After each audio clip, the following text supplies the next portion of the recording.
everyone, and welcome again to Hoop Dreams Scholarship Fund. We're here at the beautiful campus of George Washington University for our next session in our monthly mentoring session workshops. Today we're talking about academic enrichment. We have some great speakers that are going to go on this afternoon. Millicent Williams, who's the president and CEO of the DC Children and Youth Investment Trust Corporation, will be here, as well as some wonderful, wonderful conversations we'll be having about Trinity DC University with our own Tawanda Terry, who's going to be coming in and talking a lot about some great stuff at that university and inquiring about some great opportunities for some of our young ladies here in the Hoop Dreams Scholarship Fund program. As well as Trenton Marsh is going to be talking a lot about a wonderful program that he has called Life Inc., which talks a lot about some other programming and some other support for our students. And as you know, here at the Hoop Dreams Scholarship Fund, we talk about academic enrichment, but we do that through a wonderful support system of networking and resource building for our students so that they can make their life that much stronger through their pathway of success. How's everybody doing? My name is Trenton Marsh. I will be speaking on academic excellence today for the Hoop Dreams Saturday Mentoring Workshop. I'm totally thrilled and excited to be selected for this engagement, partly because I understand that exposing youth early on to what they can attain in life is vitally important to where they can become in life.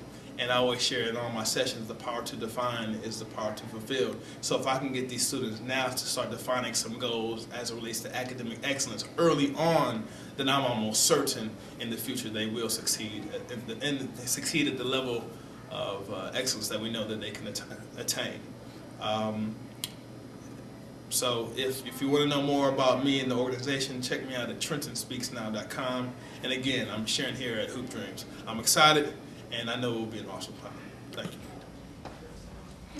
So we're here today at the December monthly Hoop Dreams mentoring session with our very, very special guest, Millicent Williams, who is the CEO and president of the Trust here in Washington, D.C. We're very honored that she's taken the time to be with us today, and she's an extraordinary woman, and when she speaks today, she will talk about her life's journey and the many twists and turns that her life has taken, which has brought her to where she is now, which is really a true leader in our community, having a huge impact on so many lives of young people and so many organizations, even like Hoop Dreams. So we're so honored to have Millicent Williams here with us today as our keynote speaker at the December Hoop Dreams mentoring session.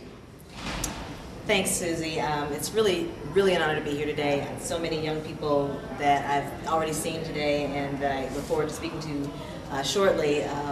I'm re-energized by what I see here and the excitement around it and the people that are involved with helping the young students, the young people to move on to the next level.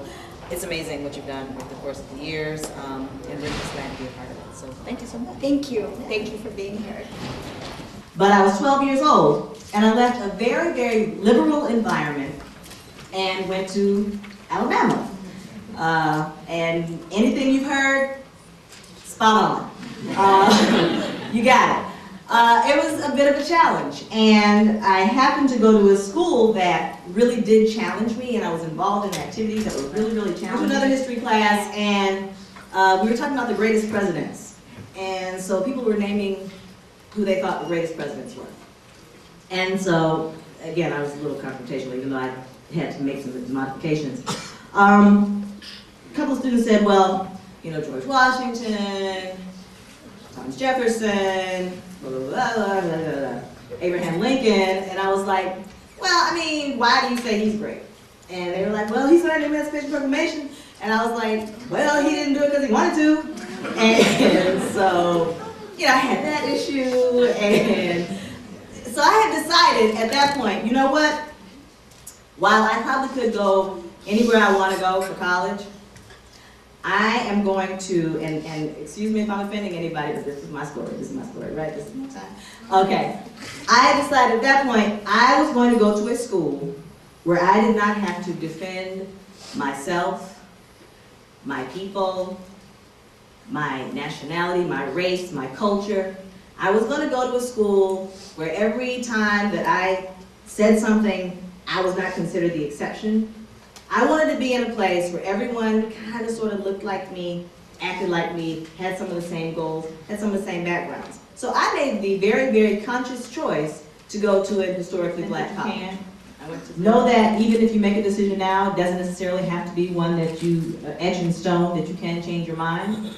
But always be purposeful about what you're doing. Always have fun about what you're doing. Always be yourself when you're doing what you're doing. And people will love you, they will appreciate you, and they will respect you at the end of the day. So, I don't have anything more to say, but I did want to share with you that more than anything else, that there is no one right way, that no one can dictate your path for you. You help to decide that path yourself. And I encourage each of you to think long and hard about what you're going to do and where you're going to go, and to allow yourselves to be all that you can be. Thank you so much. Hello, my name is Rochelle Lee. I attend HD Wilson Business and Finance Academy, and of course I am a 12th grader. What I thought today about the guest speaker, Ms. Millicent, she was very enthused when she first started. She talked to us about her whole life story and how she had became this mature young lady that she is today. She's a worker, she works hard to get things done, she knows what she wants out of life, and she's striving every day to be the best that she can be. So I really enjoyed listening to her today, and she kind of like motivated me, because when I first got here I was tired, but when she started speaking, she made me want to listen to her and hear what she had to say.